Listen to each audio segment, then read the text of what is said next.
Jadi jangankan orang tidak kembar, kembar saja punya pengalaman hidup yang berbeda.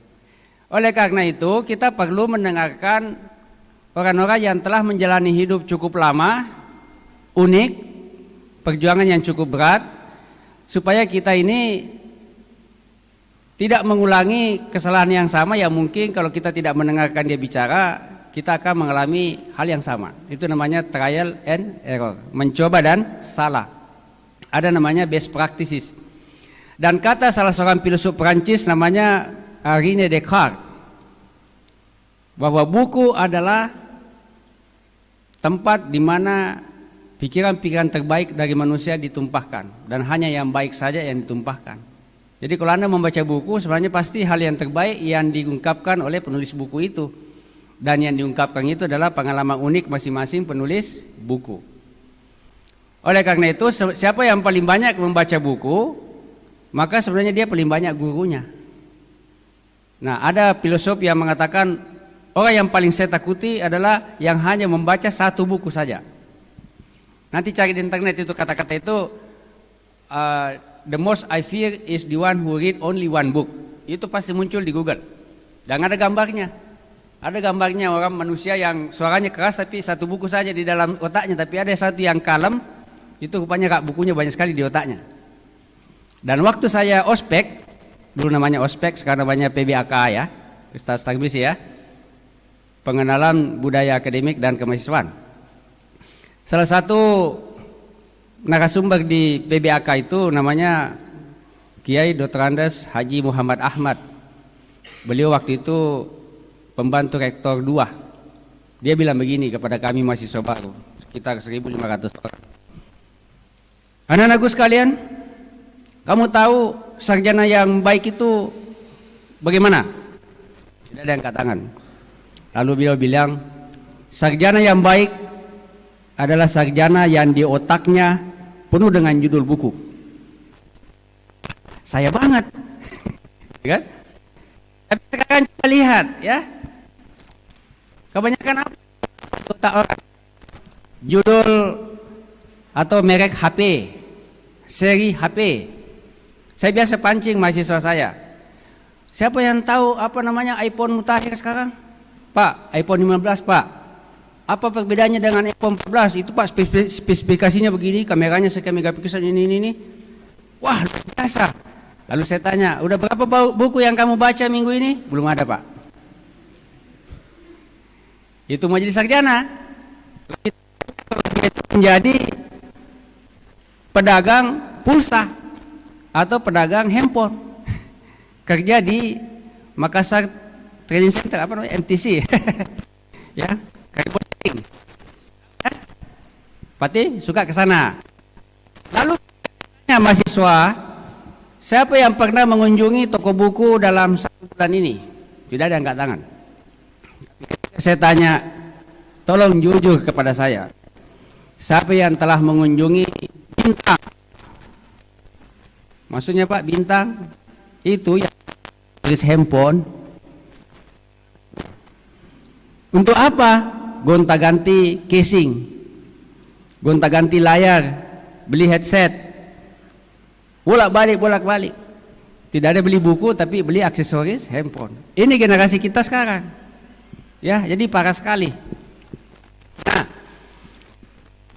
bagaimana caranya kita bisa menjadi pembaca buku yang buas, yang selalu kehausan dengan buku?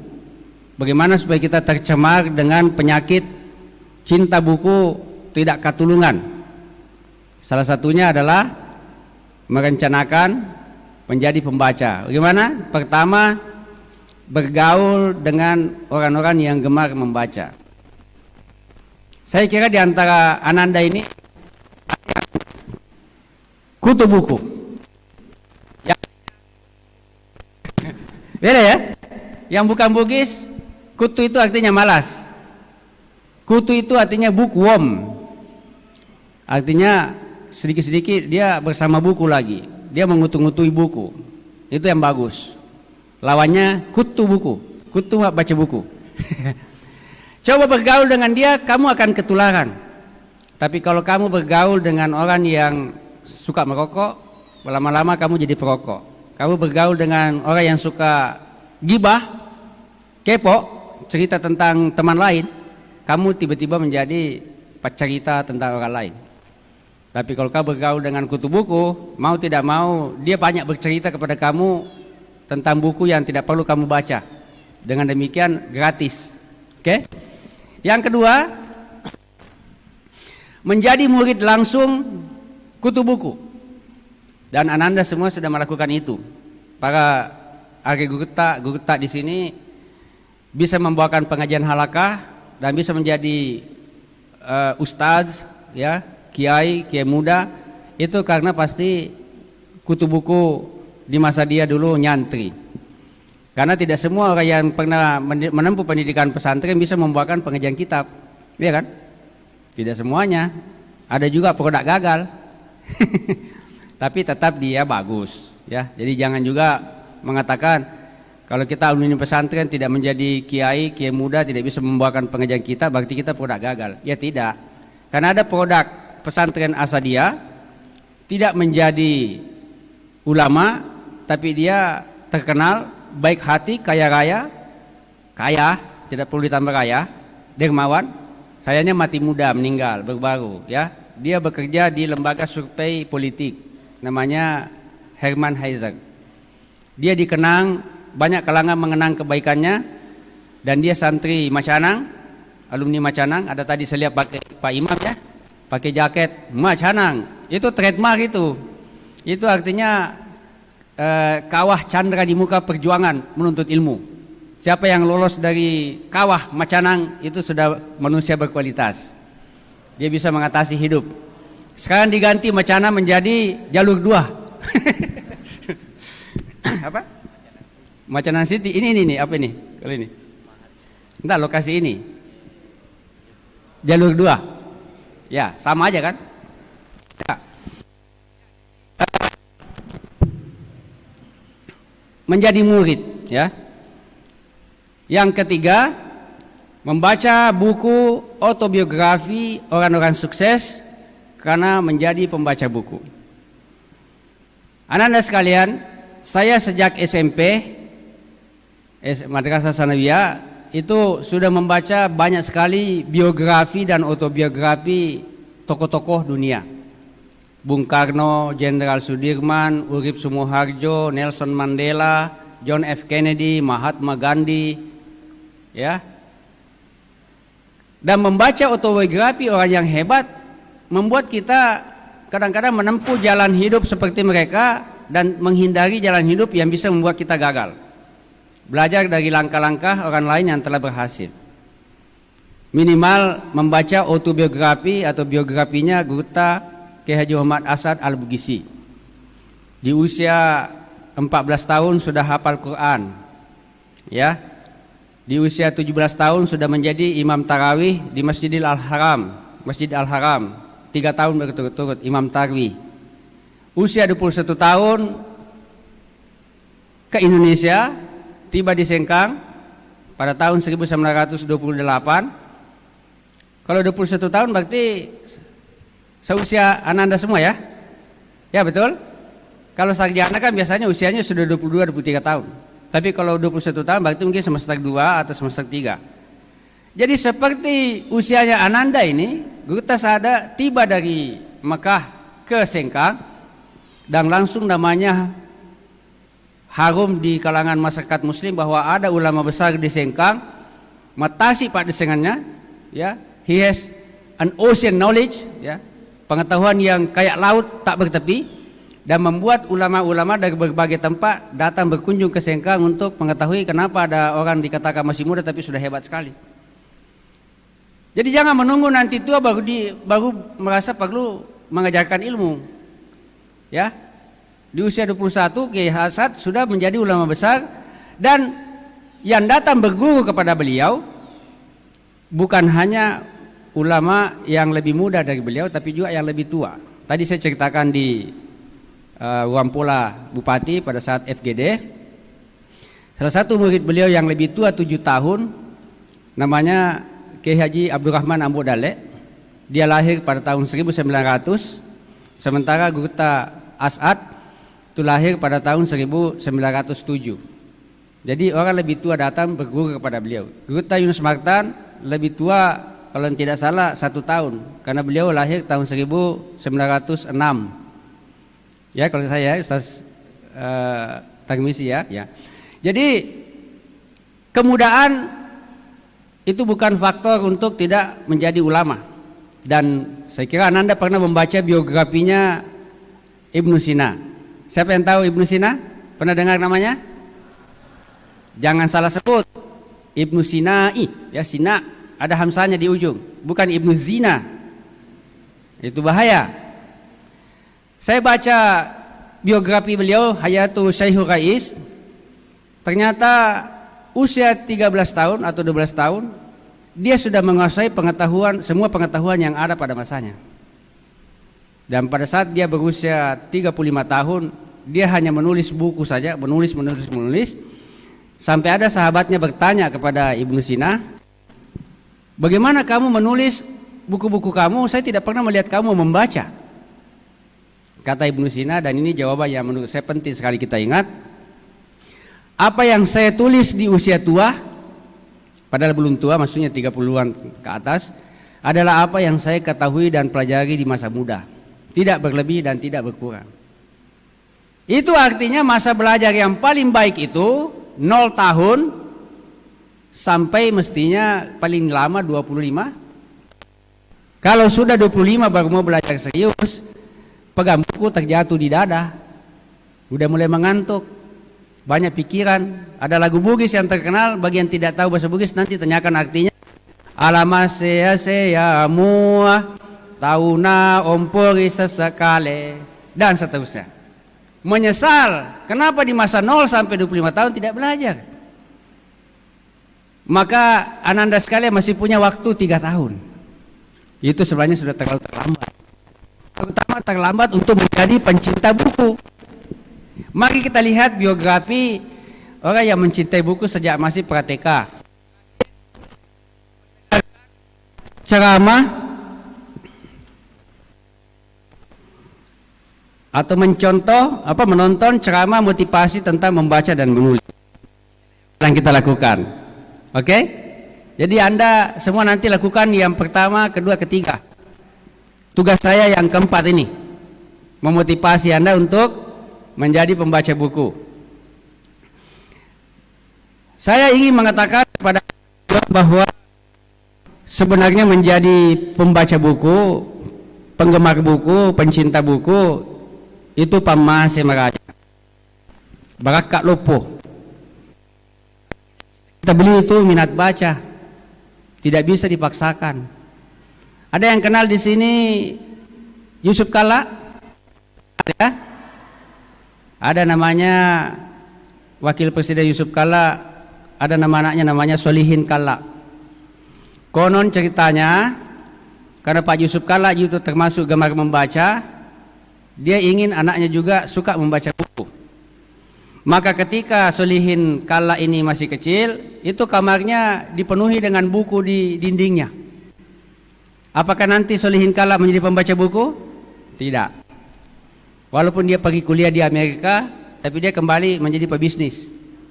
Tidak jadi mencintai buku, padahal seandainya mencintai buku hebat daripada banyak pemikir Indonesia.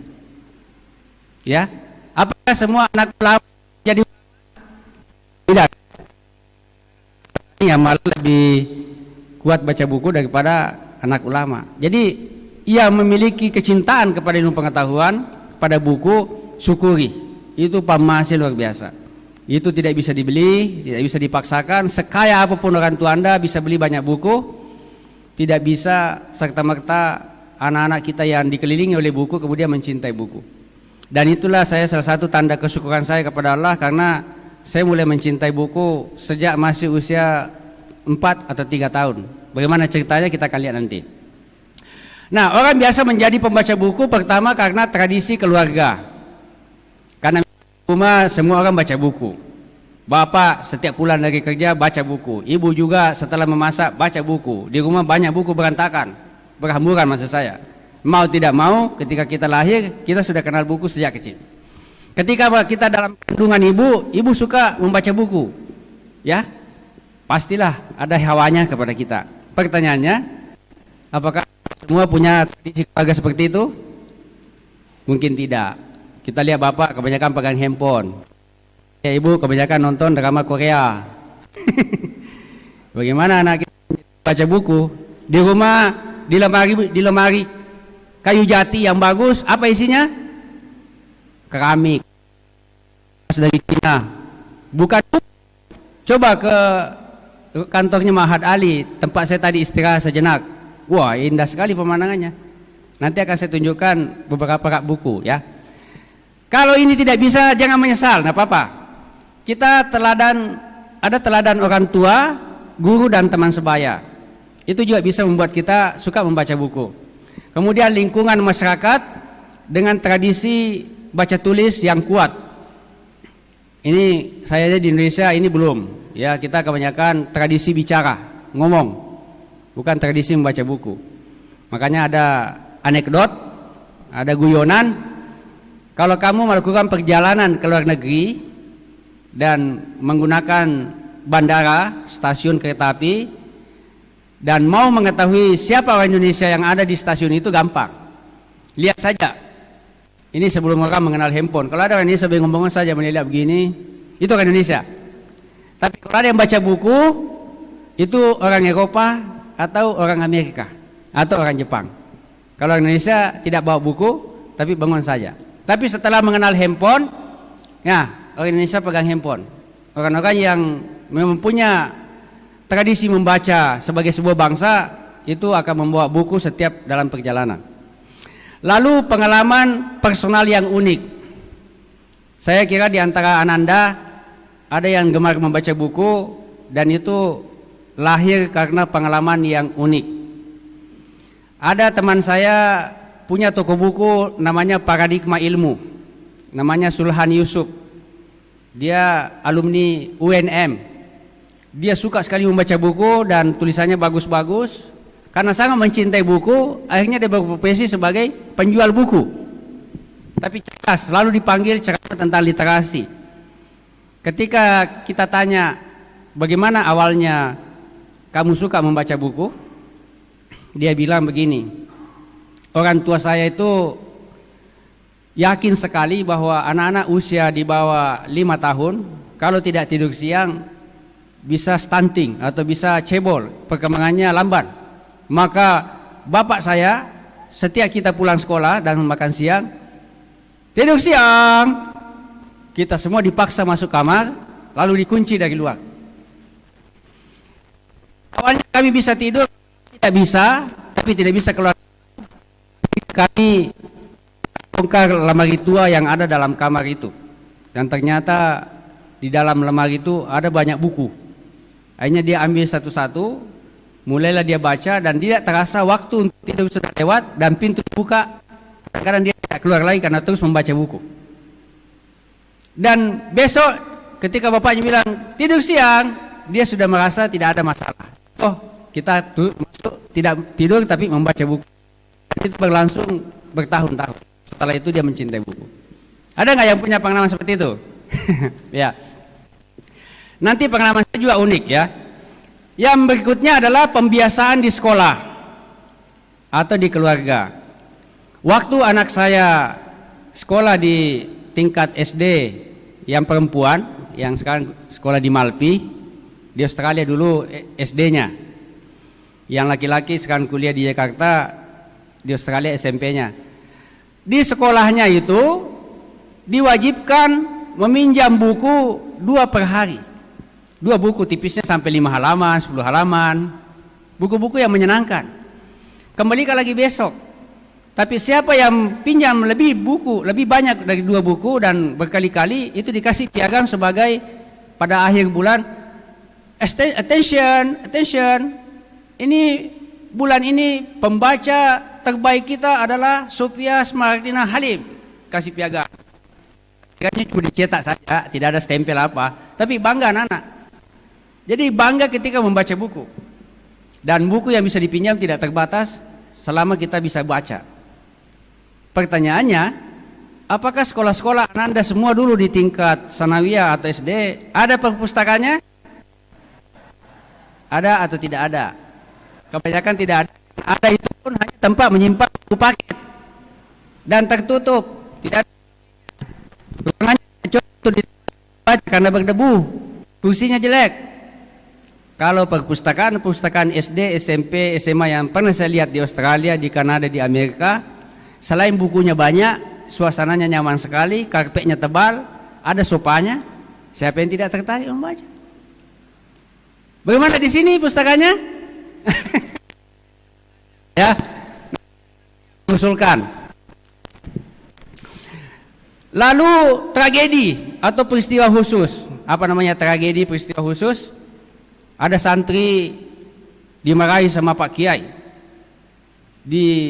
Dianggap kamu itu paling bebal otakmu. Satu-satunya cara bagi kamu adalah membaca buku. Akhirnya dia semangat baca buku sampai lebih buas daripada yang selalu ranking 1. Akhirnya dia juara. Ada yang begitu? Mau dia dikasih begitu? Nggak usah lah ya, karena bahaya. Nanti malah hasilnya benar-benar jelek. Yang terakhir, takdir. Ya, makanya kalau ada dapat takdir jadi pembaca buku, selamatlah. Anda itu kalangan elit. Itu mahal, ya, mahal. Mari kita lihat salah satu perjalanan hidup orang yang mengalami tragedi. Ya, bagaimana awalnya saya jatuh cinta pada buku, ya.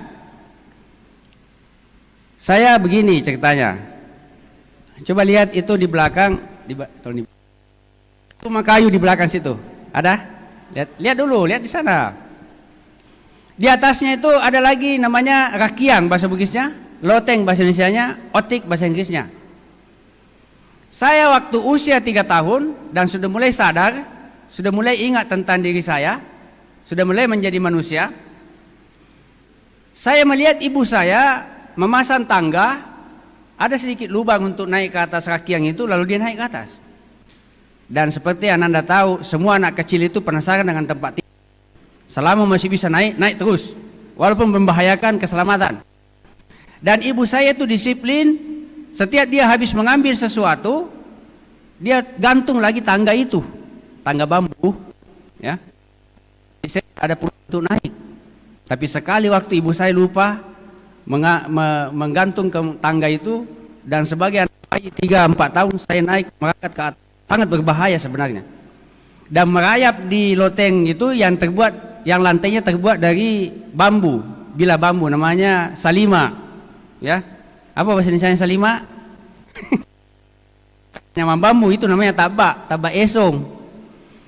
Saya merayap di situ dan menikmati pemandangan yang celah tabak esong di timpak layak. Lalu merayap lagi ke bagian tengah rumah, tiba-tiba ada sebuah benda kotak-kotak dari kardus, sudah disebut namanya, dari kertas, namanya kardus, box. Lalu saya buka box itu, penasaran, padahal banyak risikonya, bisa ada lipan, bisa ada kecoa, bisa ada benda-benda yang berbahaya. Tapi ibu saya tidak tahu, karena ibu saya pergi ke rumahnya nenek saya yang hanya pakai tikian ke bagian depan, makanya tidak usah khawatirkan saya. Saya buka, ada ternyata di situ buku-buku peninggalan keluarga kami. Tidak banyak, saya keluarkan, tidak tertarik. Tiba-tiba buku berikutnya saya angkat. Aha! Eureka! Apa itu? Buku atlas.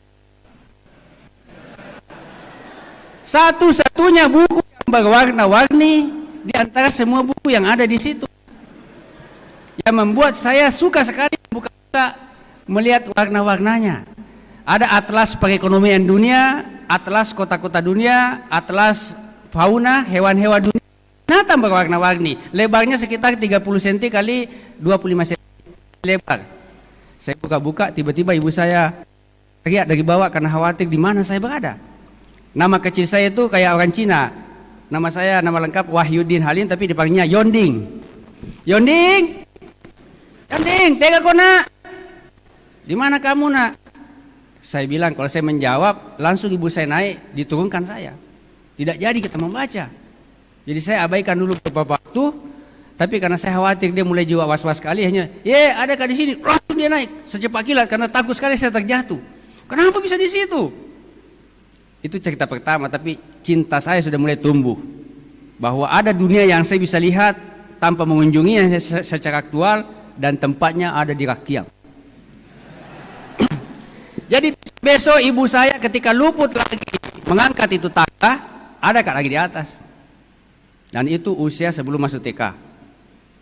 Dan saya tamatkan buka itu lembar demi lembar, dan kemudian saya tanya bapak saya, ada buku saya temukan di atas, buku apa itu? Bapak saya bilang, itulah peta atau gambar tentang dunia yang kita injak ini. Tapi saya bilang ada juga di situ yang kayak bintang-bintang di langit. Bilang, itu namanya peta antariksa. Jadi bapak saya bisa menjelaskan dengan baik. Dan mulai itu saya setiap melihat buku pasti saya buka-buka gambarnya walaupun belum bisa membaca teks.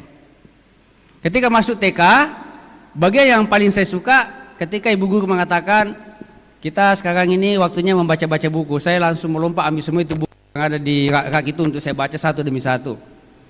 Dan pada waktu masuk SD, tidak lama saya diajari, ini Bapak Budi, ini Ibu Budi. Dulu ya, Anda tidak pakai itu lagi, mungkin sudah metodika ya. Kalau kami itu Bagdadia dulu. Jadi ini Ibu Budi, ini Bapak Budi, ini adik Budi. Saya tidak lama sudah bisa membaca, dan pada saat ini ini sebenarnya rangkaian cerita nih ya.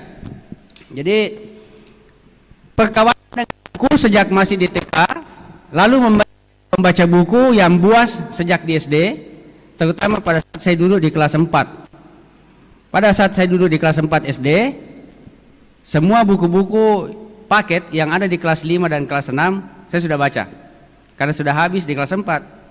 Dan salah satu buku yang paling saya suka baca waktu SD namanya HPU. Ada yang tahu? HPU, Himpunan Pengetahuan Umum. Tebalnya kira-kira 150 atau 200 halaman. Isinya apa? Semua tentang yang paling.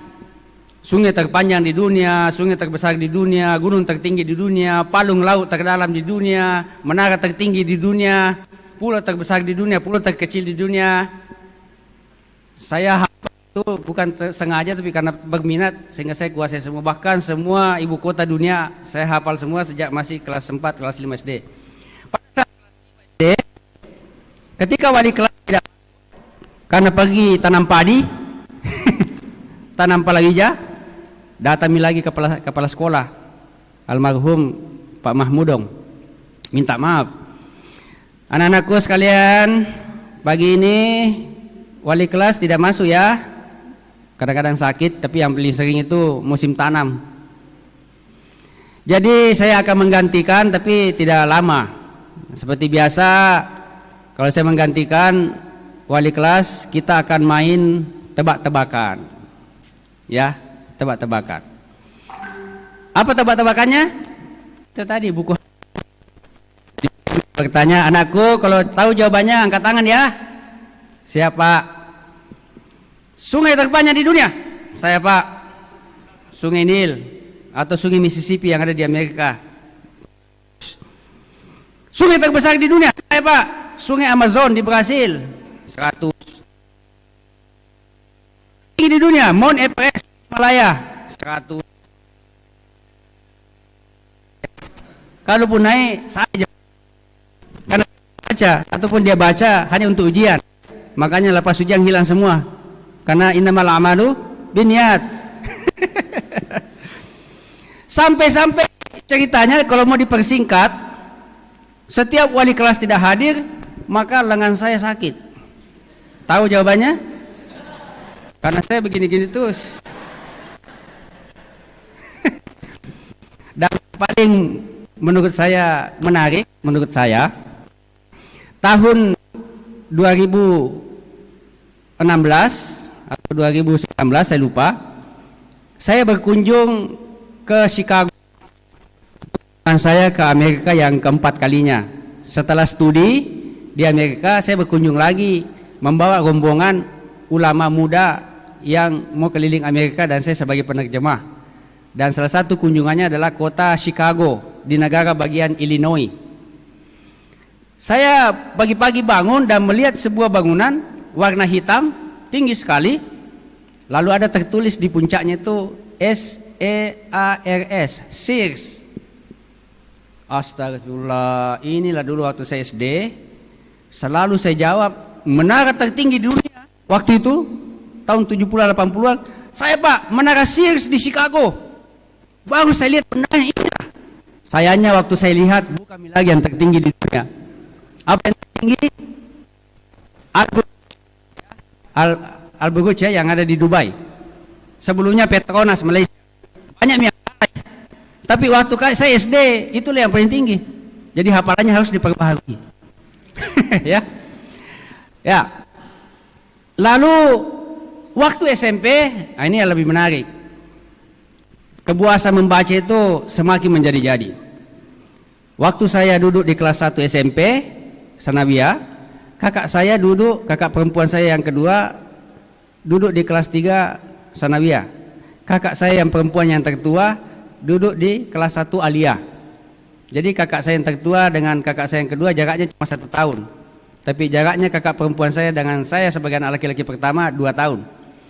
Tapi karena tidak ada lagi buku di rumah yang saya bisa baca, saya baca semua bukunya kakak saya yang duduk di kelas 3 SMP dengan kelas 1 Aliyah. Ya, tapi yang paling menarik adalah sekolah saya itu Madrasah Sanawiyah di Belawa. Ada orang Belawa sini? Alhamdulillah. Ada ya? Ya, di mana? Ya? Boleh Serai. Wow, tempatnya mudah Muhyiddin pimpin sekarang di sana ya. Saya itu punya perpustakaan tapi tertutup. Dan lemari perpustakaannya ini, meja ini, coba kita ke sana dan warnanya hijau. Isinya itu buku-buku bantuan dari Kementerian Pendidikan dan Kebudayaan, termasuk buku novel, buku sains, buku cerita, tapi bukan buku paket. Suatu ketika saya ikut masuk ke ruangan itu dan guru saya mengambil satu buku dari lemari itu dan saya sudah lihat banyak sekali buku di dalam. Saya mulai muncul niat jahat. Saya tahu ada dunia lain di situ tersembunyi. Ya, jadi itu dinding sekolah saya seperti ini. Ada gap, atap di atas, tembok di bawah, bisa kita lompat ke dalam. Dan rumah orang tua saya itu pas di belakangnya sekolah, hanya di antara pagar bambu. Jadi apa yang saya lakukan selama 2 tahun lebih, setelah pulang sekolah, makan siang, saya lewat jalan tikus khusus untuk saya, lalu masuk ke mendekati dinding, lalu ada bambu, saya miringkan itu, baru saya mendaki, lompat ke dalam, tepat di ruangan perpustakaan itu. Apa yang saya lakukan? Saya cungkil-cungkil itu gemboknya, tapi kalau saya kembalikan saya akan tergembok, padahal itu bautnya sudah longgar. Jadi gemboknya, apa yang saya lakukan? Saya buka satu demi satu, pertama semua rak ini, buka, saya membaca di situ, duduk berjanjian sampai menjelang asar, bahkan kadang-kadang lewat asar, nanti menjelang maghrib baru saya tinggalkan, sebelum gelap. Dan itu saya cicil satu lemari pindah ke sini isinya, dan tidak pernah ada yang mengatakan bahwa saya sedang ada di situ. Padahal di sebelah itu ruangannya kepala sekolah. Kadang-kadang saya merasa kepala sekolah itu curiga ada, tapi saya diam terus. Dia juga punya feeling, punya sense bahwa pasti ada benda di sini. Tapi dia tidak bisa mengatakan, dia juga mungkin ketakutan. Karena beliau juga suka lambat pulang. Jadi saya cicil itu, disitulah saya tamatkan semua buku-buku roman Balai Pustaka. Saya masih ingat judulnya, Salah Pilih, Salah Asuhan, Tenggelamnya Kapal Pandarwik, Siti Nurbaya. Tamat di situ. Dan yang membuat saya bersyukur sekaligus heran, kenapa saya tidak curi buku itu? Kenapa saya tidak bawa pulang ke rumah saja padahal dekat sekali? Itu karena waktu kita masih muda, iman kita murni sekali. Belakangan saya membaca ada sebuah dalil yang mengatakan mencuri buku itu selama dibaca dosanya akan tertutupi. Ya. Orang bodoh kalau pinjam buku lantas dikembalikan. Ada juga dalilnya itu. Jadi saya tidak pernah ambil, tapi saya tamatkan. termasuk buku bagaimana kereta api diciptakan, pesawat diciptakan, kapal laut, sistem kapal laut diciptakan, dan sebagainya. Itu tamat di situ. Tapi itu tidak seperti yang Anda, kitab putih, bukan kitab kuning. Dan saya sudah merasa waktu itu dunia sudah di genggaman saya. Tidak bisa lagi mundur. Otak saya sudah membengkak tentang dunia, tidak bisa dipersempit lagi. Kau bisa penjara saya, tapi otak saya menjelajah ke seluruh pojok dunia dengan membaca buku. Lalu kembali ke cerita kakak saya. Karena kakak saya sudah baca buku-bukunya. Suatu ketika kakak perempuan saya ini ujian akhir sekolah, UAS. Anggaplah ini dinding sekolah, tapi ada jendela kisi-kisi. Saya lewat, kakak saya di pinggir. Saya bilang, kenapa kakak saya risau sekali, padahal dia juga cerdas. Apalagi kalau soal matematika, IPA, fisika, kimia, dia bagus. Ternyata dia sedang ujian sejarah dunia. Dan dia risau sekali karena dia memang tidak suka sejarah. Saya bilang, kenapa tidak dijawab kakak? Saya tidak tahu. Kuliah pengawasnya itu tidak curiga dengan saya, tapi dia tahu saya adiknya, kakak saya. Mana mungkin anak SMP kelas 2 waktu itu bisa mengajari kakaknya di kelas 3 Alia. Mungkin ada urusan keluarga dibicarakan. Padahal ini serius. Serius betul terjadi. Saya mengajari satu demi satu jawabannya. Dan dia konon kabarnya dapat 9. Apa sih pertanyaannya? Siapa tokoh kemerdekaan India? Mahatma Gandhi. Siapa tokoh perjuangan Filipina? Jose Rizal dan Thomas Aguinaldo. Siapa yang Pakistan? Muhammad Ali Jinnah. Siapa Mesir? Jamal Abdul Nasser. Dan seterusnya. Dapat 9. Itu kan ilegal. Jangan dicontoh, hanya profesional yang bisa melakukan itu. Itulah enaknya membaca buku dengan ikhlas. Demi mengetahui, karena tinggal benar sampai hari ini. Tapi kakak saya membaca buku demi ujian, makanya dia lupa. Dan itu terjadi berkali-kali untuk bidang studi yang lain. Oke. Lalu kemudian, ya di sini saya mengatakan di masa SMA itu saya menderita. Mengapa menderita? Semua buku perpustakaan sekolah sanawiyah saya sudah tamatkan. Ketika kemudian saya lanjut Alia, tidak ada perpustakaan sekolah lagi. Semua buku kakak saya sudah tamatkan. Itulah namanya krisis bacaan. Too much time, too few books. Itu peribahasa dulu. Terlalu banyak waktu, terlalu sedikit buku. Tapi belakangan sekarang di usia saya sudah tua, dibalik. Too many books, too little time. Terlalu banyak buku, terlalu sedikit waktu. Anda tahu buku yang ada di laptop ini? Ada sekitar 3.000 buku digital. Kapan bisa ditamatkan? Seandainya dulu di masa saya seperti anak SMA ketika buku ini ada, aduh saya lebih hebat dari yang sekarang ini. Bukan lebih hebat, saya mungkin lebih baik. Tapi ya begini-begini lah kok dong. Karena buku ini baca sedikit. Makanya saya iri kepada Gus Dur. Ada yang kenal Gus Dur? Almarhum Presiden Abdul Rahman Wahid. Kenapa Gus Dur bisa hebat? Ada yang tahu? Persamaannya dengan saya, sama-sama cinta buku sejak masih usia belia. Saya baca biografinya. Dia pencinta buku sejak masih kecil. Perbedaannya apa? Bapaknya itu langganan koran, banyak koleksi bukunya, ya, dan kaya, bisa belikan Gus Dur banyak buku. Kalau saya tadi itu tidak ada, ya. Makanya Gus Dur itu sudah melahap banyak sekali buku sejak dia masih di level SMP, SMA, karena di rumahnya ada koleksi buku bapaknya banyak sekali. Dan bapaknya itu adalah Menteri Agama, ya, Kiai Haji Wahid Hashim, yang bapaknya adalah Kiai Haji Hashim Asy'ari. Jadi mengapa Gus Dur bisa lebih hebat? Karena ketemu dua hal. Kalau ketemu ini dua hal ini, tena lawang, tena gagah belina. Apa itu? Ketemu minat baca dengan buku yang menumpuk, melimpah, dan kemauan membaca. Kalau ketemu dua-duanya itu luar biasa. Tapi kita orang desa hanya minat baca, tidak ada pustakaan. Akhirnya jadinya ya begini-beginilah. Sederhana sekali, ya. Oke, tapi jangan menangisi takdir, karena mungkin ada hal lain yang Allah berikan kepada kita. Oke. Berikutnya, saat saya kuliah, terjadi euforia namanya. Orang tidak pernah melihat pustakaan besar, kuliah di Makassar, mendaftar di IAIN, tiba-tiba melihat namanya Perpustakaan Pusat. Saya masuk ke situ, Masya Allah, insya Allah aku tamatkan semua ini. Begitu dulu ketika saya melihat namanya pustakaan. Tapi yang saya bisa tamatkan hanya semua buku yang berkaitan dengan bidang studi saya, yaitu Akidah Filsafat waktu itu namanya. Sekarang namanya Akidah dan Filsafat Islam. Semua buku, termasuk saya sudah buka-buka buku berbahasa Arab dan juga berbahasa Inggris. Dulu saya baca di situ Asy-Syifa-nya Ibnu Sina, Al-Luma, ya, kemudian Maqalatul Islamiyyin, karena masih ada sedikit bahasa Arab waktu tamat aliyah. Tapi setelah kuliah S2 mulai tidak banyak baca buku bahasa Arab, banyak kosakata yang hilang. Sayang sekali. Oke. Nah, 8 tahun kuliah di luar negeri akan saya tunjukkan berbagai hal.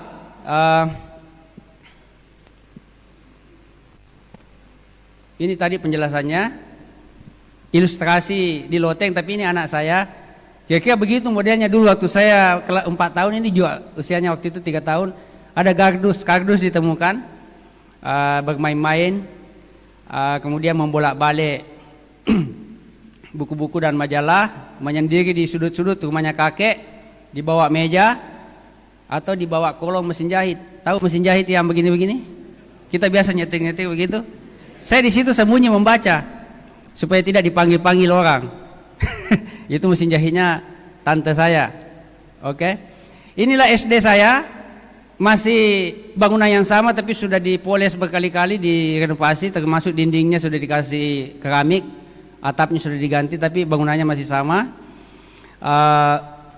Nah, waktu sekolah dasar sedikit mundur lagi, ada peristiwa penting yang terjadi. Bapak saya itu almarhum, setiap pagi pukul 7 dia akan menyetel radio suara Amerika, namanya Voice of America, tapi dalam bahasa Indonesia, yang dipancarkan dari Washington DC. Jadi setiap pagi sambil sarapan minum kopi bapak saya itu, dan saya mempersiapkan ke sekolah, dia akan mendengarkan berita dunia, berita dunia. Ya, Presiden Amerika Serikat Jimmy Carter meminta kepada Iran untuk membebaskan sandera Iran. Ya kan, waktu itu pasukan Amerika, kedutaan Amerika disandra oleh mahasiswa Iran setelah tergulingnya Reza Pahlavi di Revolusi Islam Iran pada tahun 1979, di mana Imam Khomeini tampil sebagai pemimpin Iran. Itu saya dengar semua itu peristiwa di tahun 79. Usia saya waktu itu sekitar 7 tahun. Satu yang saya tanyakan kepada bapak saya, Pak, apa sih itu artinya sandera? Sandera, kok selalu ada sandera? Bapak saya bilang sandera itu orang ditahan di rumahnya, itu disandera namanya.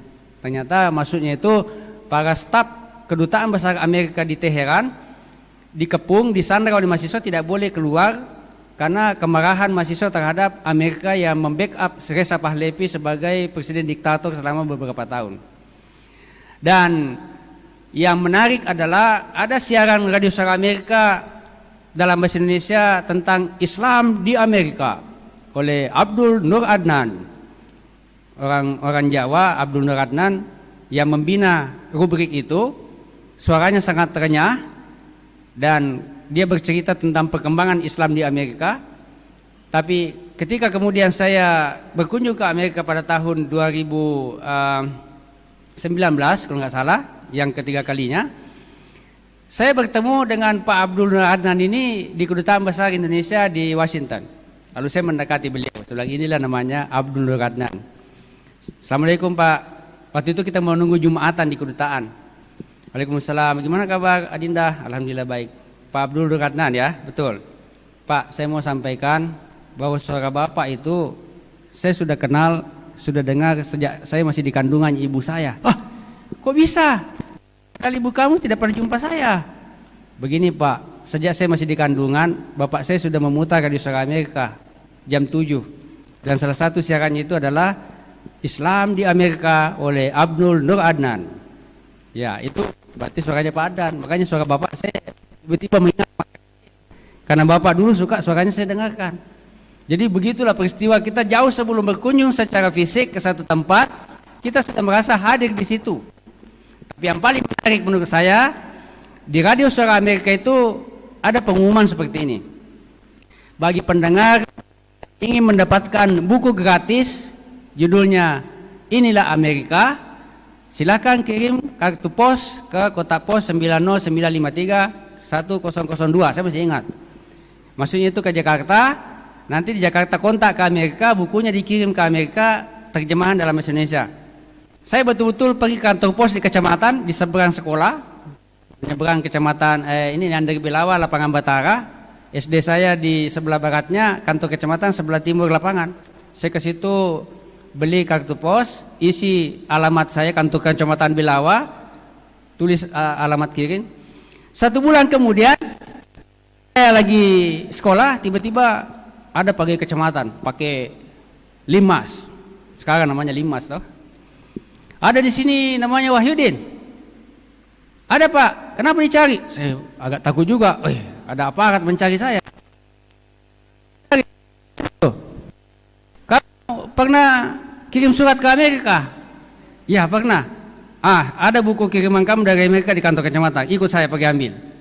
Saya pergilah ke sana ambil buku itu sekitar 150 halaman. Banyak gambarnya, saya senang sekali. Termasuk ada peta kota Washington DC. Saya baca itu hanya sore itu saya sudah tamatkan.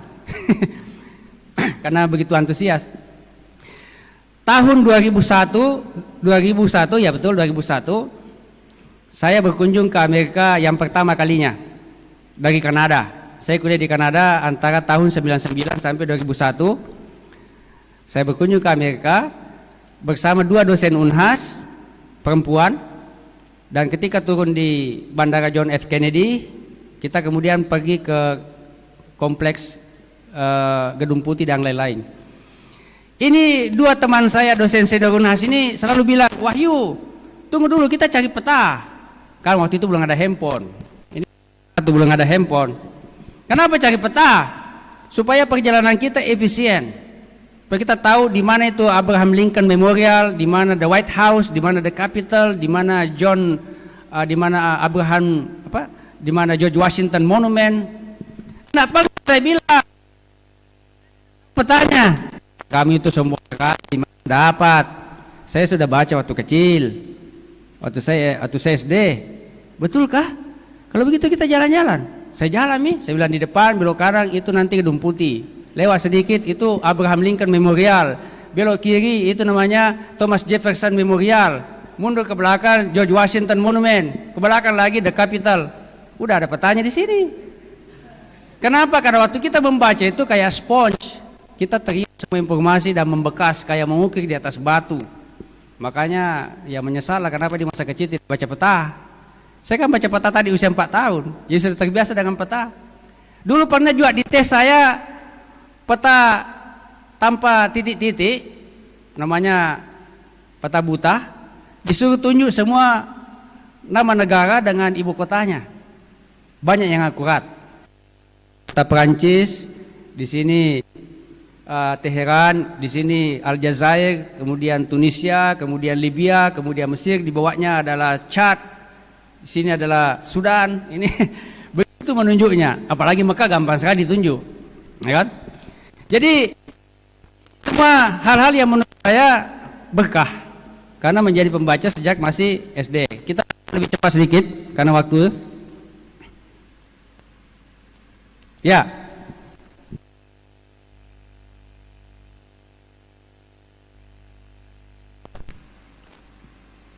Ya.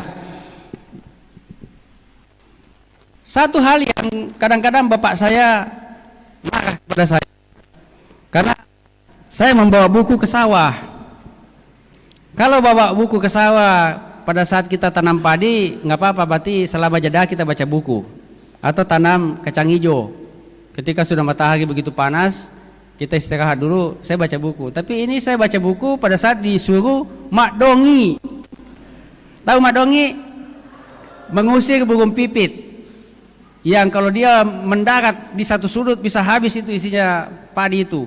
Sudah melompong karena sudah diisap itu yang masih mencair itu oleh. Nah, saya pernah bawa buku ketika bapak saya minta saya mengusir burung pipit. Ternyata belakangan bapak saya juga pergi ke sawah, datang juga. Dia datang ke saya, agak tu mifigau, Dari tadi itu saya perhatikan dari jauh itu burung hinggap itu sampai berapa ratus itu. Saya bilang, saya fokus membaca. Bahaya membaca sambil mak dongeng karena tidak bisa kita mendengar burung itu hinggap. Jadi bapak saya bilang lain kali kalau mak dongeng jangan bawa buku. Kalau yang lain-lain boleh. Dan waktu itu penderitaan sebagai anak petani juga luar biasa. Kalau Anda tahu namanya macacu, ya, apa sih bahasa Indonesianya itu pakai kayak palu-palu tapi di bawah itu tajam sekali untuk membuat lubang di tanah baru ditanami kacang hijau. Setiap selesai itu ini melepuh, ini tangan halus ini menjadi melepuh. Tapi tidak ada perasaan menyesali takdir, tidak ada pernah mengeluh kepada orang tua karena tidak ada pilihan lain, tidak ada perbandingan. Tapi setiap saya mengalami penderitaan seperti itu, mau tahu apa sih tidak jadi lanjut di pesantren Nasadia? Ketika saya tamat SD, karena saya anak laki-laki pertama, saya harus membantu orang tua di sawah.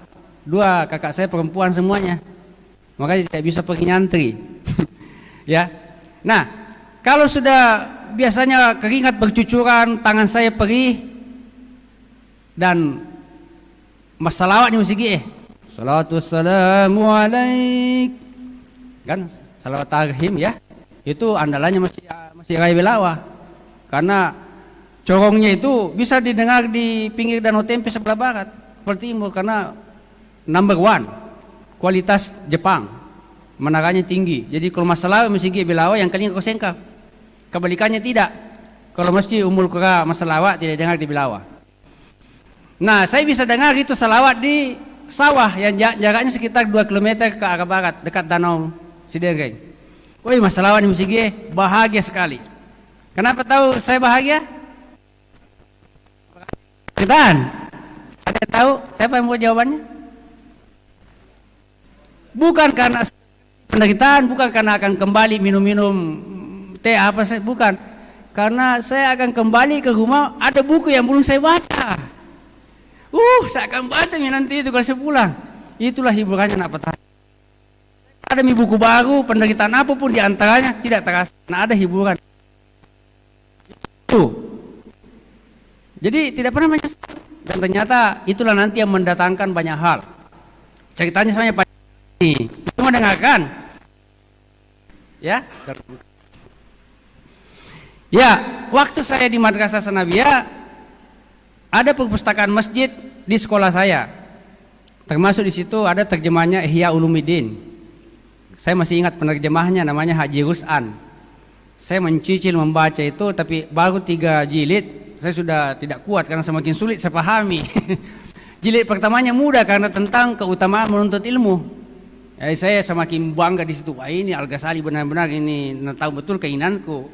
Ini justifikasi bagi kecintaan saya kepada buku. Ini Al-Ghazali bilang begitu. Walaupun kata orang banyak hadis palsu, tapi hadisnya bagus, memotivasi saya. Saya baca itu di pustakaan masjid. Termasuk di masjid itu ada buku-buku aliran fundamentalis. Jadi ada Hasan Al-Banna, Sayyid Hawa, Sayyid Qutb. Saya baca juga. Jadi saya hampir itu pergi berjihad di Afghanistan. Karena waktu itu lagi perang Afghanistan dengan Uni Soviet. Dan ada buku yang paling saya suka baca, ditulis oleh Nikmatullah Hikmatyar, bahwa ada satu tank pasukan Rusia menyerang pasukan Taliban, hanya dilempar dengan batu oleh pasukan Taliban, tiba-tiba meledak itu tank itu karena bantuan Allah. Saya bilang, wah ini saya suka ini. Karena membaca buku-buku yang agak sedikit begitu, saya juga pengen berjihad dalam tanda petik. Untung saya terselamatkan oleh buku-buku lain yang ada juga di situ. Jadi buku menyelamatkan buku yang lain. Seandainya saya terus membaca buku itu, kali saya sudah ikut jamaah Islamiyah, sudah ikut apa yang tiba-tiba ada ransannya besar-besar lalu masuk ke pasar, meledaklah bom bunuh diri. Jadi bahaya juga membaca buku kalau tidak ada kontrolnya, karena inilah efeknya. Ya, ini yang membom bunuh diri di Bali 1, Bali 2, Marriott 1, Marriott 2 dan sebagainya itu di kamarnya dibaca. Ada buku-buku yang saya pernah baca waktu dulu masih remaja, tapi dia berhenti membaca di situ. Saya membaca yang lain juga, tidak ada perbandingan. Ya, lalu kemudian Kita lanjut Madrasah Aliyah, saya tadi sudah ceritakan.